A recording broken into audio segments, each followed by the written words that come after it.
अस्सलाम वालेकुम, welcome to student info 5। आज बी आई 101 का जो लेक्चर नंबर 71 है उससे लेकर 75 तक इस वीडियो में डिस्कस करेंगे। तो वीडियो को एंड तक ज़रूर देखिएगा क्योंकि ये थोड़ा सा कम्प्लेक्स से जो है लेक्चर्स हैं। तो जो सबसे पहला लेक्चर है लेक्चर नंबर 71, इसमें क्या करना है कि हमने जो सीक्वेंसेस हैं mRNA के, डीएनए की, प्रोटीन्स की, उनको दोबारा कंपेयर करना है इसी लेक्चर में।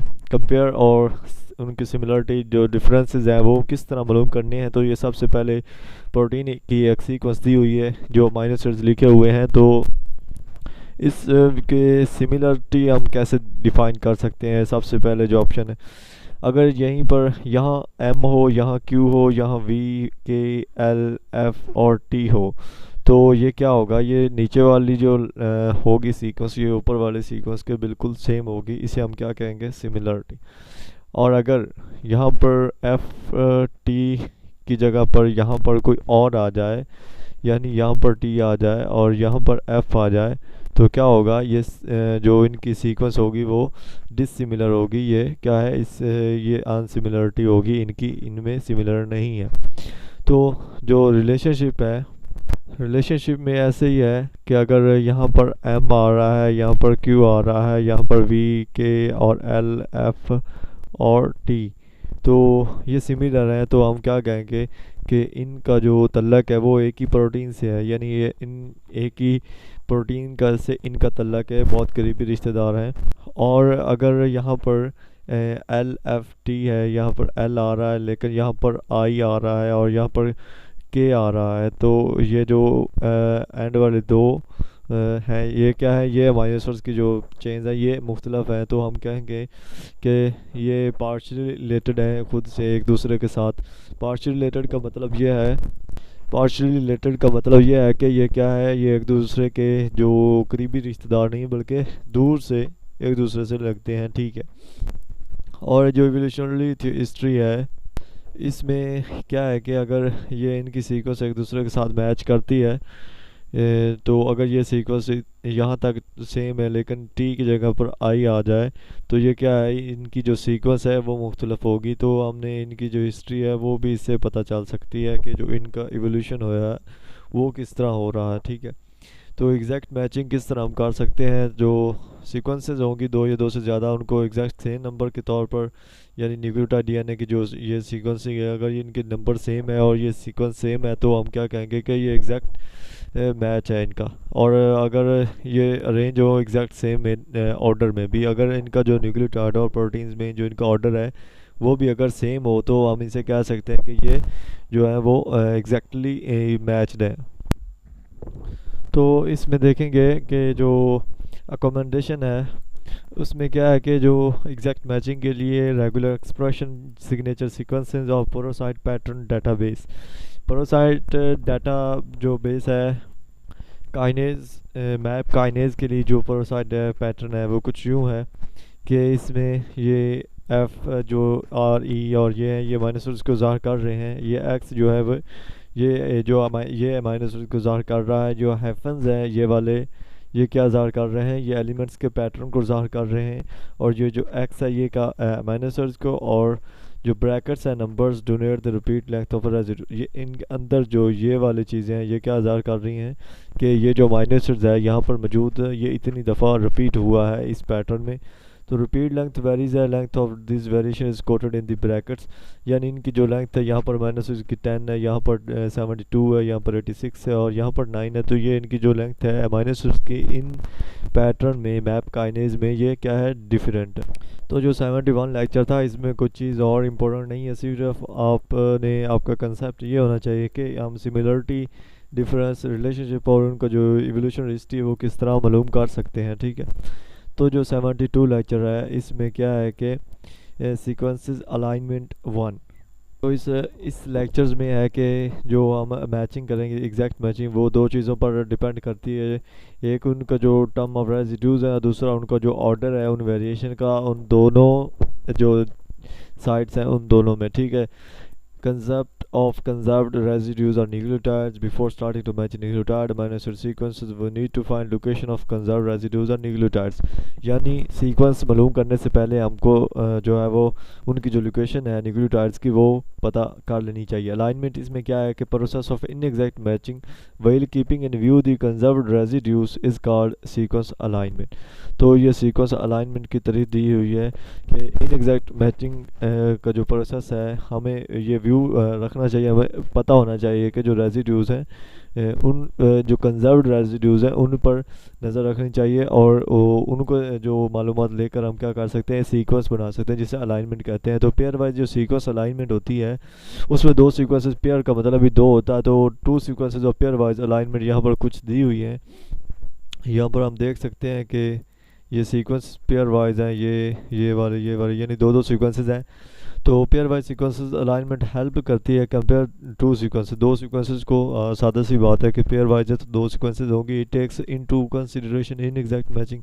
अगर इनएग्जैक्ट मैचिंग हो रही तो यहाँ पर जो था LR नहीं RR था, तो ये क्या है इनएग्जैक्ट मैचिंग है. यहाँ पर match are coloured missing nucleotides, यानी जो मैच हैं यानी ये जितने भी न्यूक्लियोटाइड्स यहाँ मैच कर रहे हैं उनको कलर किया हुआ, जो नहीं कर रहे हैं उनको क्या है सादा ऐसे डॉट से बना दिया जैसे कि इसमें है, यहाँ जो है वो नहीं कर रहा. ठीक है, तो जो पेयर वाइज है सीक्वेंस अलाइनमेंट 2 है, पार्ट 2 है और लेक्चर है 73. इसमें भी वही बात की गई है. तो इसमें सबसे पहले बैकग्राउंड दिया यानी जो हमने पिछले इसके फर्स्ट पार्ट में देखा कि जो इनएग्जैक्ट मैचिंग है वो कैसे इम्प्लाई करनी है और जो मैच से वो कलर थे और जो मिसिंग थे उनको हमने डिनोट किया था इन सेमीकोलन्स थे. तो इसके जो स्लाइड पॉइंट्स हैं कि जो स्लाइडिंग थी सीक्वेंसेस पास टीचर अदर, दो सीक्वेंसेस हैं, एक ये और ये एक है, तो इनको एक नीचे ऊपर रख कर स्लाइड करें और देखें कि इनमें डिफरेंस क्या है, इनमें मैच क्या है. Aim is to maximise matches, यानी मकसद तुम्हारा इनको मैचेस करना है. अगर इनकी सिमिलरिटी आ गई तो फिर देखेंगे आगे क्या करना है. गैप्स जो होंगे inserted to account for insertion and deletion. यहाँ पर जैसे कि देखा कि ये जो गैप था इसको कुछ में ये करना है कि अदर जो कहीं और से ये L और R जो यहाँ पर आकर पुट कर देने हैं और ये क्या होगा दो सीक्वेंसेस क्या होंगे सिमिलर हो जाएंगे. ठीक है, गैप्स को इंसर्ट करना यानी उनको पूरा करना है और अगर कहीं से ज़रूरत हो तो इसे डिलीट कर दें और ये इसका ऊपर वाला नहीं मिल रहा तो नीचे से डिलीट कर दें. ये क्या हो जाएगी दोनों जो होंगी वो सिमिलर हो जाए. तो ये जो गैप्स होते हैं, गैप्स की जो खसूसियात हैं वो ये है कि ये जो स्कोर्स होते हैं अनरीज़नेबल अलाइनमेंट्स के उनको क्या कहता है रिड्यूस कर देते हैं. लेकिन गैप्स के बगैर जो एग्जैक्ट मैचिंग है और अगर गैप्स ना हो और अगर हम गैप्स हासिल कर लें तो उनका जो स्कोर होगा वह इक्वल होगा. ये दो गैप्स के खसूसियात दी गई हैं, यानी अगर एक जगह गैप्स की ज़रूरत है तो वहाँ गैप पूरा करें तो स्कोर पूरे हो जाएंगे उस मैच के. अगर एक से रिमूव कर दें तो भी स्कोर पूरे हो जाते हैं. तो इसकी जो अलाइनमेंट है एक ग्लोबल है एक लोकल है. तो लोकल का मतलब क्या होता है? लोकल आम सी चीज़. सबसे पहले इसे डिस्कस करेंगे कि लोकल में क्या करना है कि हमने दो सीक्वेंसेस के रीजन मालूम करनी है और उनमें स्ट्रॉन्गेस्ट सिमिलरिटी, यानी ऐसे देखना है कि ये दोनों एक दूसरे के साथ सिमिलर हो, लाजमी सिमिलर हो. ठीक है, और इसमें जब हम सिमिलरिटी मालूम कर लेंगे, लेकिन जो ग्लोबल है उसमें क्या करना है कि सिमिलरिटी जो होगी इंटायर लेंथ की, यहाँ पर सिर्फ हमें जो दो सीक्वेंसेस है उनकी मालूम करनी, लेकिन यहाँ पर पूरी जो इंटायर लेंथ है उसके हमने सीक्वेंस मालूम करनी है. उनमें अगर गैप्स हम इंट्रोड्यूस करा दें तो भी चलेगा, लेकिन इसमें डायरेक्ट जो है उनकी सिमिलरिटी जो होगी वो मालूम करनी है. तो जो लोकल में आगे जो है इसमें सिमिलर डोमेन्स मालूम करनी है, यानी दो सीक्वेंसेस है सिमिलर हैं उनके जो कुछ डोमेन्स हैं जो उनके मोटिव्स हैं वो जो हमने डिटेक्ट करने. जबकि जो ये ग्लोबल सिमिलरिटी होती है इसमें क्या करना होता है कि हमने डिटरमाइन करना होता है उसकी पूरी सिमिलरिटी डिटरमाइन करनी होती है और उसकी जो कंजर्वेशन है. ठीक है, क्योंकि हमने पूरी इंटायर लेंथ को लिया हुआ है और उसकी सीक्वेंस को हमने किसके ज़रिए गैप्स के ज़रिए पूरा करना है. तो जो ग्लोबल अलाइनमेंट है number of matches between the query and sources sequences along the entire length of both the sequences क्या करता है मैक्सिमम यानी बढ़ा देता है ग्लोबल अलाइनमेंट. जो लोकल अलाइनमेंट है वो हाईएस्ट स्कोरिंग लेवल है बहुत query sequence. Highest scoring level local alignment का है, लेकिन इसके बाद जो ऑप्टिमल अलाइनमेंट है, one that exhibits the most correspondence between the query and the sources sequences, ये जो है इसका जो हाईएस्ट स्कोर है ऑप्टिमल अलाइनमेंट का। अगर यहाँ पर आपसे एमसीक्यूज पूछा जाए कि हाईएस्ट स्कोर अलाइनमेंट मैचेस में किसका है, तो ऑप्टिमल अलाइनमेंट है। ये तीनों एमसीक्यूज के तौर पर भी आ सकते हैं, तो इसको आपने याद कर लेना है। तो जो कंक्लूजन है इसमें कि अगर हम सीक्वेंसेस को अलाइन कर रहे हैं तो इसमें अगर मिसिंग आ जाए माइनसर्स, तो हमने क्या करना है, गैप इंसर्ट कर देने हैं। ग्लोबल और लोकल अलाइनमेंट जो है वो depending on the required type of pairwise alignment, यानी अगर हमने इंटायर लेंथ की करनी तो ग्लोबल होगी, अगर सिर्फ उनमें सिमिलरिटी रीजन्स मालूम करने हैं तो लोकल अलाइनमेंट इस्तेमाल करेंगे। तो जो 74 लेक्चर है पेयर वाइज सीक्वेंस अलाइनमेंट का, ये 3 यानी थर्ड पार्ट है। तो इसमें क्या है कि पेयर ऑफ सीक्वेंसेस जो है उनकी सीक्वेंस दी गई है, यानी पेयर्स दिए गए हैं, तो उनको हमने मालूम कैसे करना है।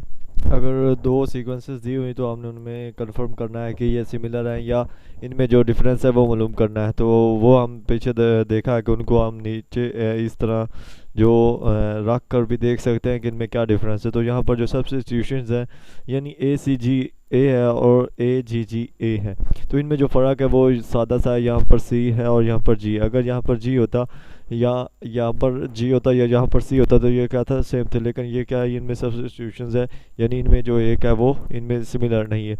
इंसर्शन इसमें क्या है कि यहाँ पर ACGA है और यहाँ पर ACCGA है, यहाँ पर जो ये C है ये एक्स्ट्रा है। तो इसमें क्या है कि ये आपस में डिफरेंस है, इनमें थोड़ा सा जो है वो मिलते हैं, लेकिन एक जो है वो डिफरेंस है। अगर इसमें गैप क्रिएट करें तो ये मैच हो सकते हैं, ठीक है।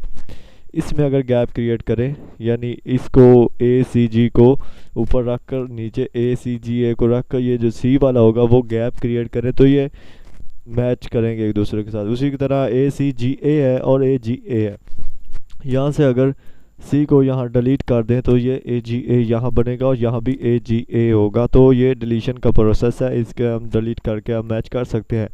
तो इंसर्शन या डिलीशन का जो रिजल्ट है, gap in alignment, substitution, result in miss matches. जो सब्स्टिट्यूशन है वो तो रिजल्ट मिस मैचेस का है ही, ठीक है। तो अगर डिलीशन और इंसर्शन का ये प्रोसेस आपको बताया कि अगर गैप इनमें क्रिएट करें तो क्या होगा कि इनमें मैचेस हो सकते हैं। तो अलाइनमेंट का जो हम यहाँ पर एक एग्जांपल दी हुई है कि this is a rather longer sentence than the next, this is a short sentence. तो इसमें ये और ये जो है इतना जो है आपस में मिलता है, ठीक है। आगे वाला जो आपस में नहीं मिल रहा, तो इसको हम जब इसको अलाइन करेंगे तो ये तो आपस में मिल रहा है, यहाँ पर ये O और O आपस में मिल रहा है, यहाँ पर सेंटेंस पूरा इसके साथ मिल रहा है। और आगे ये गैप हमने इधर भी क्रिएट कर दिया, इधर भी और इधर भी। गैप जब तक क्रिएट ना करेंगे तो ये मैच नहीं होंगे। तो ये आगे एक और मैचेस किया है, ये मैच किया है इधर, और इसको H को इधर, R को इधर, यानी ये उससे भी बदतर है ये जो मैचेस किया, क्योंकि इसकी जो अगर इसे इंग्लिश टाइप में भी देखें तो ये बहुत अजीब सा नज़र आ रहा। तो इन दोनों में से जो बेस्ट है वो ये ऊपर वाली है कि इसका जो मैच हो रहा है ये सही हो रहा है, इसमें गैप क्रिएट करके मैच जो है वो सही किया जा रहा है, ठीक है। तो ग्लोबल और pair local pair wise alignment जो तो 2 टाइप्स हैं अलाइनमेंट की, लीड इन डिफरेंट रिजल्ट्स। दोनों में डिफरेंट रिजल्ट्स आ रहा है, क्योंकि ग्लोबल में हम इंटायर देखते हैं, इंटायर जो लेंथ है वो देखते हैं। लोकल में हमने सिर्फ उसकी जो डायरेक्शन होते हैं, सॉरी, जो उसकी सिमिलरिटीज़ होती हैं, मोटिव्स होते हैं, वो देखते हैं, ठीक है। सब्स्टिट्यूशन जो होता है वो मिस मैच की तरफ ले जाता है, जबकि डिलीशन जो है वो गैप्स इन अलाइनमेंट्स की तरफ ले जाता है। यानी वो डिलीशन और इंसर्शन में अगर हम गैप्स क्रिएट करें तो मैचेस आ जाएंगे, ठीक है। सिर्फ गैप की तरफ ले जाता है लेकिन मैच उसमें हो जाते हैं। तो दोबारा हम आइडेंटिटी और सिमिलरिटी दोबारा देखते हैं, ये 75 लेक्चर है, इसमें 2 कंसेप्ट क्लियर करेंगे, एक आइडेंटिटी और दूसरा सिमिलरिटी की तरफ। जो सीक्वेंस आइडेंटिटी है, यानी एक सीक्वेंस देगी उसकी आइडेंटिटी कैसे होगी, तो उस सीक्वेंस के अंदर जो नंबर है न्यूक्लियोटाइड्स अमीनो एसिड्स के, अगर वो मैच कर रहे हैं, 2 एग्जैक्टली मैच हो रहे हैं सीक्वेंसेस, तो वो क्या है, सीक्वेंस आइडेंटिटी है, बायोलॉजिकली सीक्वेंसेस है, ठीक है। तो जैसे कि यहाँ पर एक सीक्वेंस दी हुई है, ये इसके जो है 7 है और ये इसके 5 है, और इनमें जो मैचेस हो रहे हैं वो कितने 5 मैच हो रहे हैं, ऊपर वाली सी और नीचे वाले सीक्वेंस दोनों में 5-5 जो है अमाइनो एसिड्स हैं वो मैच हो रहे हैं, ठीक है। तो ये जो अमाइनो एसिड्स हैं 5, इन यहाँ पर एक फार्मूला दिया हुआ है जो आपने याद रखना है कि नंबर ऑफ़ मैचेस यहाँ पर 5 हो रहे हैं, ठीक है। उसके बाद जो स्मॉल लेंथ स्मॉल कितनी है, दूसरी जो लेंथ है वो स्मॉल है 5 है, तो 5 है, ये 5 से यहाँ पर काट दिया जाएगा और यहाँ पर 1 बचेगा, उसको मल्टीप्लाई करना है 100% से, तो यहाँ पर जो क्वेश्चन का आंसर आ जाएगा 100%। तो इनमें जो मैचेस हो रही है इन दोनों में वो क्या है 100% है। तो इसमें जो पॉइंट्स आपने रिमेंबर करने हैं, या तो आपने इसका फार्मूला भी करना और ये इसकी डेफिनेशन है ये भी करनी है कि गैप्स आर नॉट काउंटेड। अगर यहाँ पर गैप होते ये, ठीक है, तो वो हमने काउंट नहीं करने थे। फॉर एग्जांपल यहाँ ये गैप होता और ये आगे टी होता तो हमने ये गैप काउंट नहीं करना था। ये नीचे वाले को 5 थे तो इसको हम 6 के तौर पर काउंट करते, गैप काउंट नहीं करने। Identity measurement is made on the shorter of the 2 sequences, यानी अगर मेजरमेंट तब होती है जब अगर 2 सीक्वेंसेस छोटी हों, ठीक है। तो हम सीक्वेंसेस सिमिलरिटी की तरफ चलते हैं। ये दूसरी डेफिनेशन है इस लेक्चर में कि result of matching and transforming one sequence to the other by finding the smallest set of edit operations, यानी अगर 2 सीक्वेंसेस हैं उनको हमने मैच करना है तो एक सीक्वेंस बड़ी है एक छोटी है, जो छोटी है उसमें हम इंसर्शन करें, डिलीशन करें, सब्स्टिट्यूशन करें, गैप इंसर्ट करें, तो उसको उसके सिमिलर करें तो वो दोनों एक दूसरे के सिमिलर नहीं होगी, उसमें बहुत सारे जो गैप आ जाएंगे और इंसर्शन और सब्स्टिट्यूशन होंगी। इसको पेयर वाइज सीक्वेंसेस अलाइनमेंट के ज़रिए हम सीक्वेंस को काउंट कर सकते हैं, कैलकुलेट कर सकते हैं। For computing similarity between the sequences you will need to first align the 2 sequences using pairwise sequences alignment। In 2 sequences के दरमियान जो हमने सीक्वेंस सिमिलरिटी डिफाइन करनी है, कैलकुलेट करनी है, वो हम सीक्वेंस अलाइनमेंट के ज़रिए कैलकुलेट कर सकते हैं। तो identity is the count of exact matches. Identity क्या है, 2 सीक्वेंस का जो एग्जैक्ट मैच होगा वो आइडेंटिटी है। गैप्स जो है वो एक्सक्लूडेड है, यानी वो हमने इसमें नहीं मानने, गैप जो है उनको हमने काउंट नहीं करना। और जो similarity comparison between the sequences calculated by using alignment approach, जो सिमिलरिटी होगी वो हमने अलाइनमेंट 2 सीक्वेंसेस के अलाइनमेंट पेयर वाइज अलाइनमेंट के ज़रिए हमने मालूम करनी है, ठीक है। तो इस लेक्चर में इतना ही था। अगर वीडियो अच्छी लगी तो लाइक कर दें और चैनल को सब्सक्राइब कर दें और बेल आइकन को दबा दें ताकि आने वाली वीडियोस आपको मिलती रहें। अल्लाह हाफिज़।